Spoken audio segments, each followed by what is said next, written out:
हाँ तो बच्चों, हम लोग आज की क्लास में एलसीएम तथा एचसीएफ लघुत्तम और महत्तम के बारे में पढ़ेंगे। यह छोटे क्लास से लेकर के ऊपर के क्लासों तक इसकी आवश्यकता होती है, इसलिए यह सभी बच्चों को जानना अति आवश्यक है।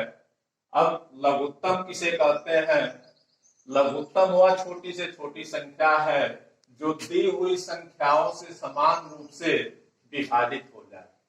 लघुत्तम दो प्रकार से किन्हीं संख्याओं की निकाली जा सकती है, गुणनखंड विधि और भाग विधि। जैसे मान लो कोई संख्या है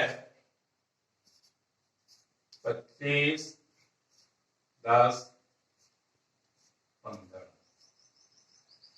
इसका अगर गुणनखंड विधि से निकालना है तो तीनों संख्याओं का अलग अलग खंड कर लेते हैं।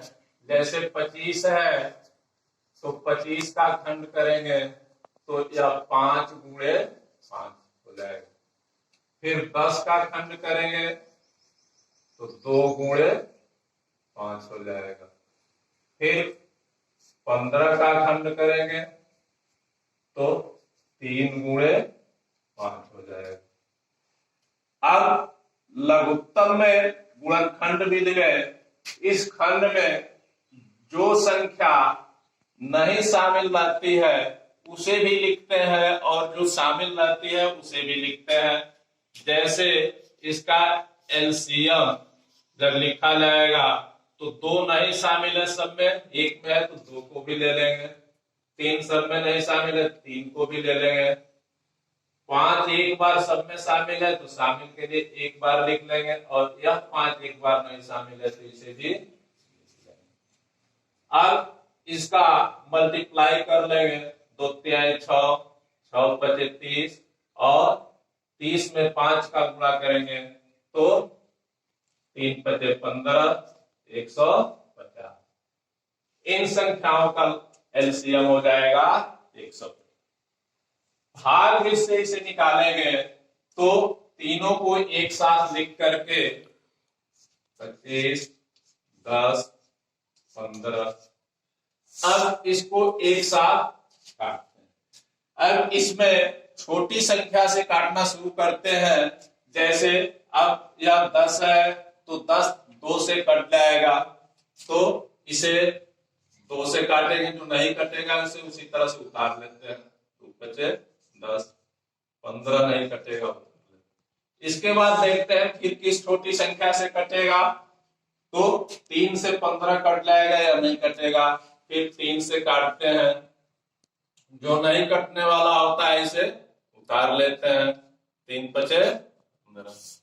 अब फिर यह 5 से कटेगा, पचम 25, 5 एक 5, 5 एक 5। फिर यह 5 बचा है, एक बार 5 से काट लेते हैं। अब इस प्रकार जिन संख्याओं से कटता है इनका गुणा कर लेते हैं, तो 2 गुणे 3 गुणे 5 गुणे 5। अब 2 तिहाई 6, 6 पचे 30, 30 पचे 150, 150। दोनों तरह से ऐसे गुणनखंड विधि से निकालते हैं और भाग विधि से। अगर किसी बड़ी संख्या का निकालना है जिसका आसानी से खंड न हो सके तो गुणनखंड करने के लिए, जैसे 40,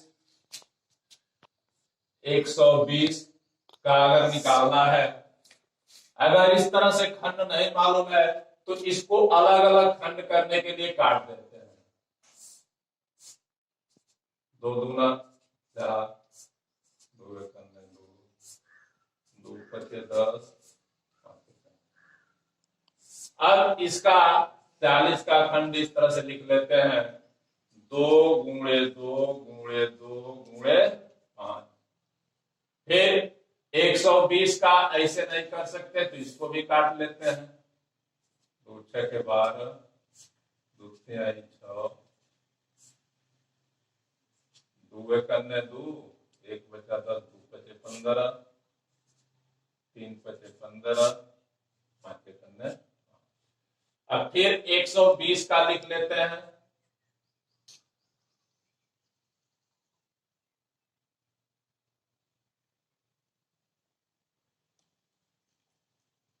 दो गुणे 2 गुणे 2 गुणे 3 गुणे 5। अब यह सबका हो गया। एलसीएम लिखने के लिए अब 3 बार 2 ऊपर है, 3 बार 2 नीचे है, तो यह पूरा 3 बार लिख लेते हैं। 2 गुणे 2 गुणे 2। यह 3 दोनों में नहीं शामिल है, इसको भी लिख लेते हैं। और फिर यह 5 नहीं शामिल है, इसको 5 दोनों में शामिल है, तो इसको लिख लेते हैं।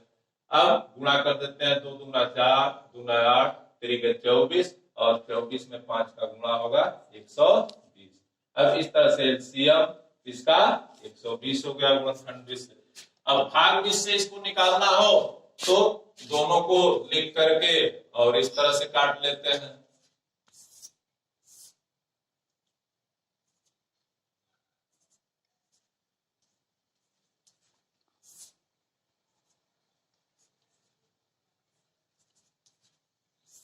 फिर 2 से 2 पचे 10, 2 एकम 2 10। फिर 3 से नहीं कटेगा, उतार लेंगे। 3 पचे 15। फिर 5 से 5 एकम 5, 5 एकम। फिर इसका भी कर लेते हैं। 2 गुणे 2 गुणे 2 गुणे 3 गुणे 5। अब इसका भी जब गुणा करेंगे, 2 दूना 4, दूना 8, 3 24 बचे 120। दोनों तरह से, चाहे गुणनखंड 20 से निकाला जाए, चाहे भाग 20 से निकाला जाए, इसका परिणाम एक ही आता है। अब इसके बाद हम लोग महत्तम समापवर्त एचसीएफ को पढ़ेंगे। अब इसको हटाते हैं।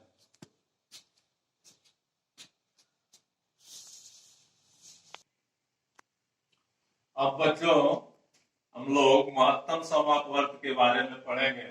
महत्तम समापवर्त को इंग्लिश में एचसीएफ कहते हैं, हाईएस्ट कॉमन फैक्टर।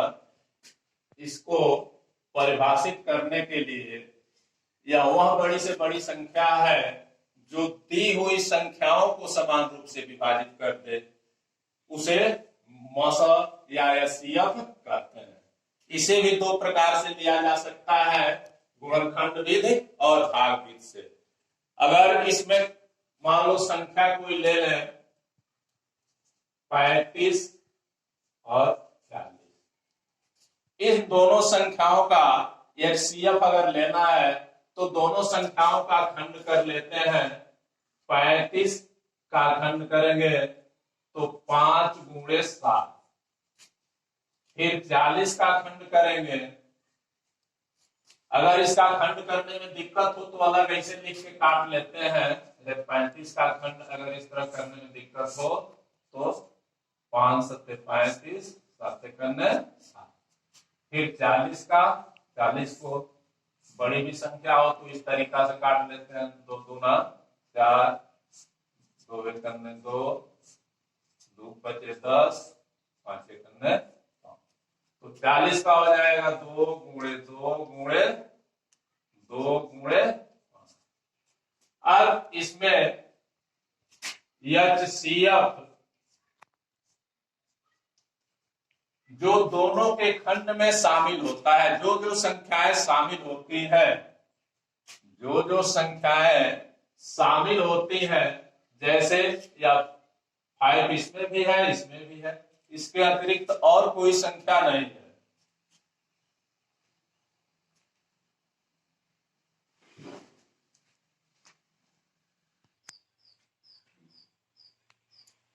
हाँ, तो अब इसमें जो दोनों के खंड में शामिल संख्याएं होती हैं उनको केवल लिखते हैं। केवल 5 शामिल है दोनों में, तो दोनों का एचसीएफ 5 होते हैं।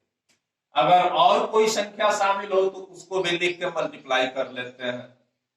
इसे अगर भाग 20 से निकालना हो तो इसमें पहले देखते हैं कौन बड़ी संख्या है, कौन छोटी संख्या है। तो 40 बड़ी है 35 से, तो बड़ी संख्या में छोटी संख्या से भाग देते हैं। 40 को 35 से डिवाइड करें। अब इससे एक बार जाएगा, 5 बचेगा।